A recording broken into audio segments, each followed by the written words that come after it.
I just posted my mega USA video, Sea to Shining Sea without flying.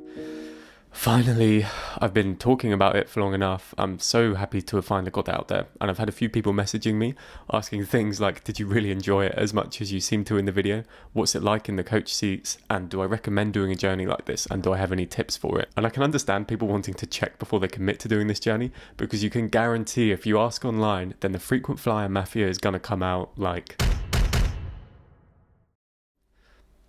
I saw so much of this online that when we turned up to our first sleeper train, we got the Capital Limited from DC to Chicago.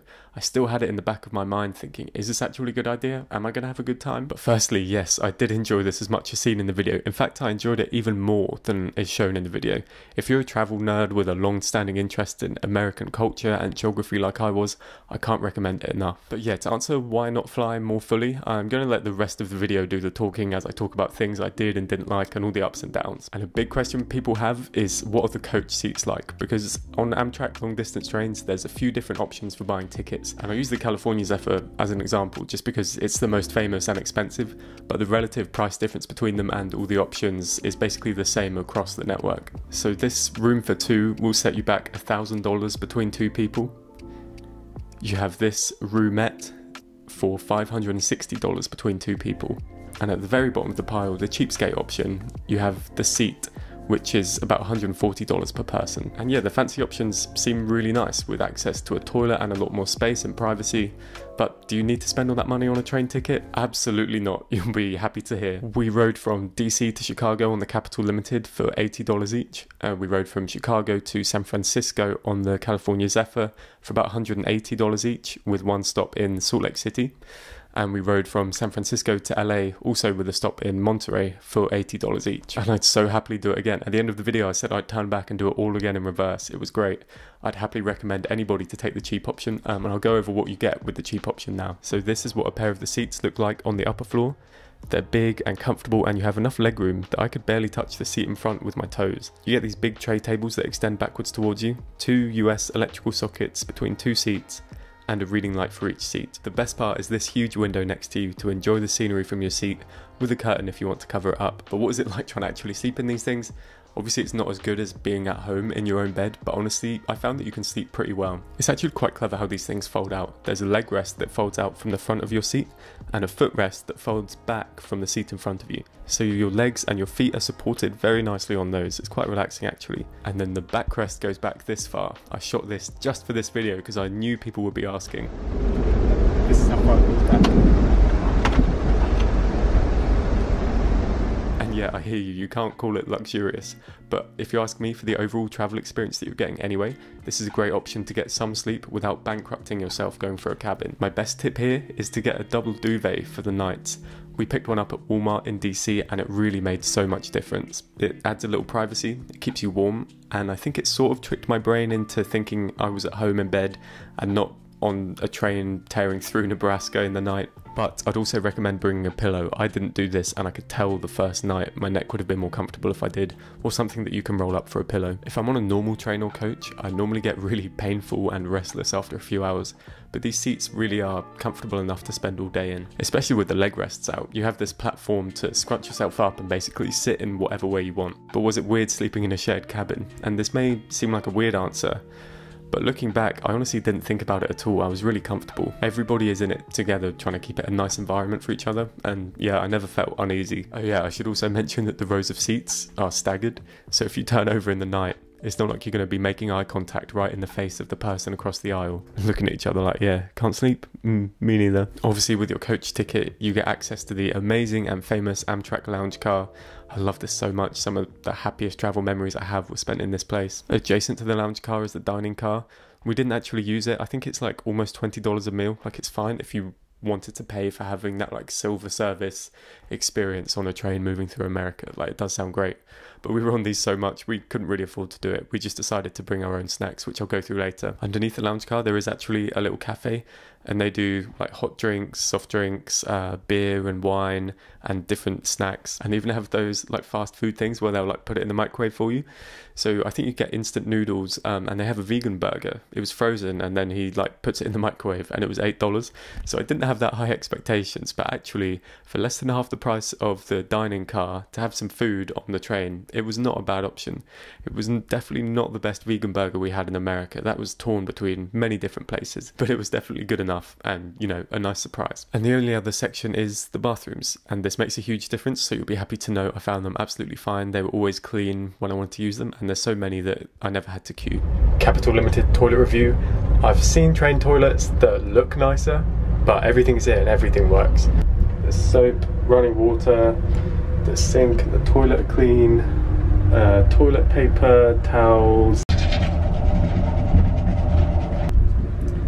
and the lock works. So now downstairs there's also a tap for drinking water, and I used this, and I also used the staff only water tap that's in the lounge car, and the public one has way worse water. It's so warm and like sedimenty, and so I started using the one in that says staff only in the lounge car. That was much more cold and nice. And then one day I just happened to be getting the worst water from the public one, and a member of staff actually shouted at me, had a go at me for getting the worst water.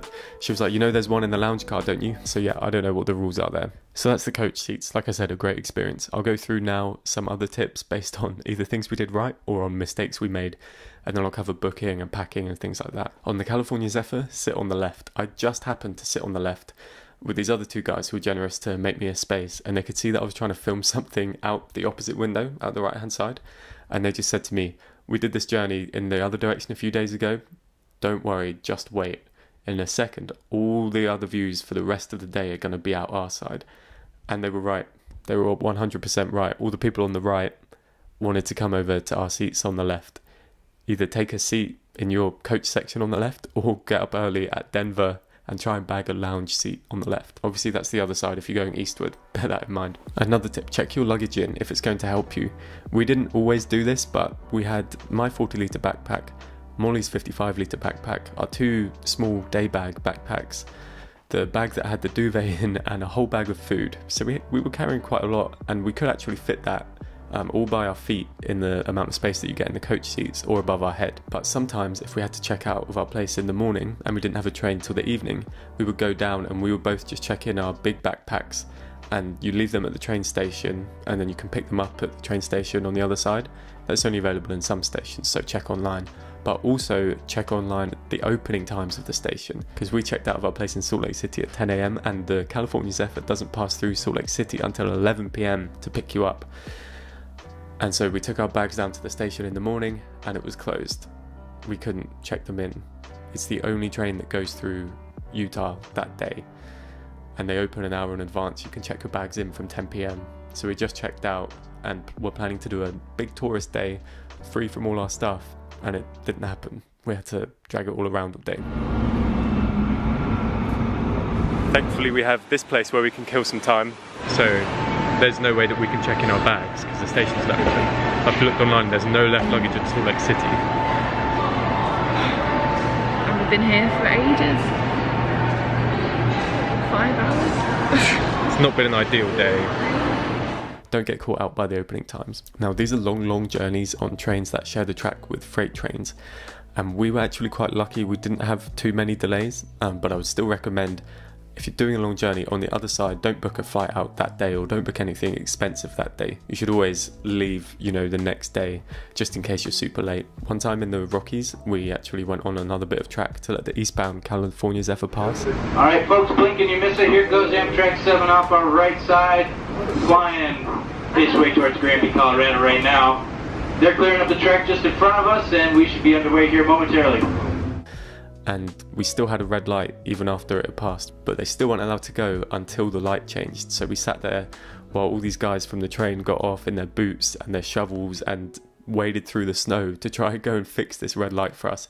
That took about 2 hours, but like I said, we were perched in daylight in the Rockies, so it's not a problem. Something else to bear in mind is there's no train station, no Amtrak station in either San Francisco or Monterey. So if you're booking a train to those places online, you'll see that it has a connecting bus on the end of it. We actually used that service to get from Emeryville to San Francisco, and it was pretty good. Obviously, it's just for people on the train, so if the train is late, it waits for you, so it's a very good service. But when I was booking our tickets to Monterey, I could see that if you booked it all the way to Monterey, then it added the bus section between Salinas and Monterey, and that increased the price so much. So I looked into other options, and we ended up just getting an Amtrak ticket to Salinas, which some of the staff actually mocked us about because there's supposedly nothing to do there, and we walked to the local bus station and got the normal local bus with all these other locals to Monterey. Yeah, it's way more effort, but it is cheaper, so up to you. And my last little tip, don't ignore leg stretch time. When they do an announcement saying that you have a chance to get off and get some fresh air and get some exercise, don't ignore that because you don't know when another one's going to come. Just go down the stairs, run up and down the platform if it's safe, do some star jumps, stretch your legs, get some deep breaths of fresh air, and then get back on. It will help you sleep at night, it will help you stay less fidgety while you're on the train. But leg stretch time can be taken away from you. Like I said, sometimes there's unexpected delays, and if they've booked in an hour, as they do at certain stations, I don't know if that's because they want you to do 1,000 star jumps, or because they're picking up cargo or changing staff or something, but if they booked in an hour, but they've had delays throughout the day, they'll actually chop that down. They'll be like, the timetable says an hour, but you actually have like 5 minutes to get some fresh air, so it can be taken away from you quite easily. But I mean, it's a good thing. There's normally enough of these hour-long breaks to make up a pretty substantial delay, which, you know, if you ask me, that's pretty smart. But onto booking tickets. I actually booked all of ours online in one afternoon. That was a fun afternoon, and not even sarcastically, because I'd had this dream in my head for so long, and to look at the big Amtrak map and make all these decisions and book the tickets, it felt great to actually commit to doing something. When I went on the Amtrak website to research this video, it took me right back. I was looking at the map like, oh, look at all these routes I haven't done. When can I go back and finish the whole thing? But you can book your tickets online and then download the Amtrak app, load the tickets into there, and just show the tickets on your phone, so you don't have to print anything. When you show the tickets on your phone at the station, some of the stations it's really easy and simple, you know, like having people walk onto a train and show a ticket should be.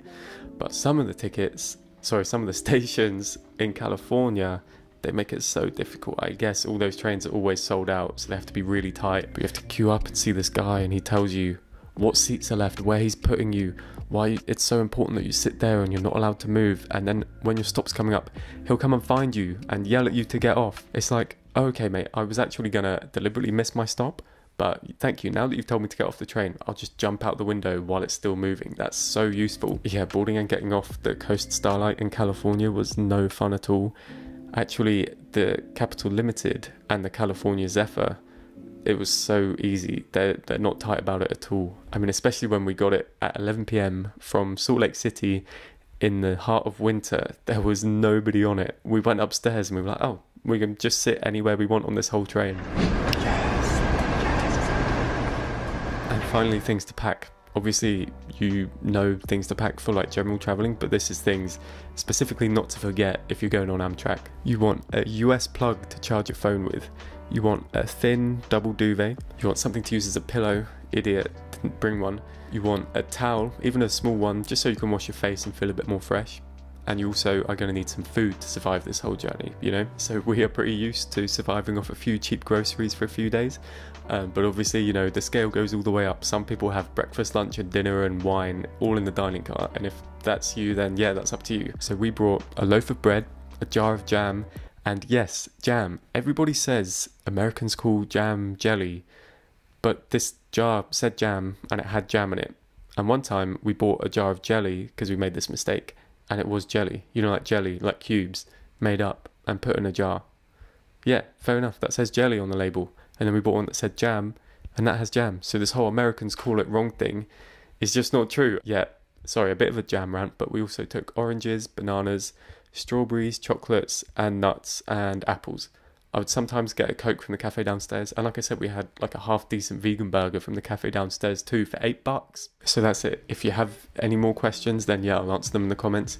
But if I have one tip that I just want to leave with you, is to just go and do it. You'll have such a good time. Rough it for a while, see the great American outdoors, and speak to as many people aboard the train as possible. I really did have the most interesting, beautiful and educational trip imaginable, and I learned so much more and saw so much more than I would have done if I had just spent time sat around in airports instead. You would hardly see anything that way. I mean, what would my train from New York to LA video be? It would be like, oh yeah, I got on a plane. Oh yeah, I'm suddenly in LA. But thank you so much for watching all the way to the end. If this helped you plan your trip, please let me know in the comments. I love nothing more than going on my Oslo video and have more people telling me what a great time they had thanks to things that I said. That feels really good. And like I said, if you have any more questions, leave them as a comment. But for now, yeah, quit watching this video, get off YouTube, go to amtrak.com if it's safe, if you know you're not going to catch anything, and book a ticket for sometime in the future when it's safe, and go have a cool experience.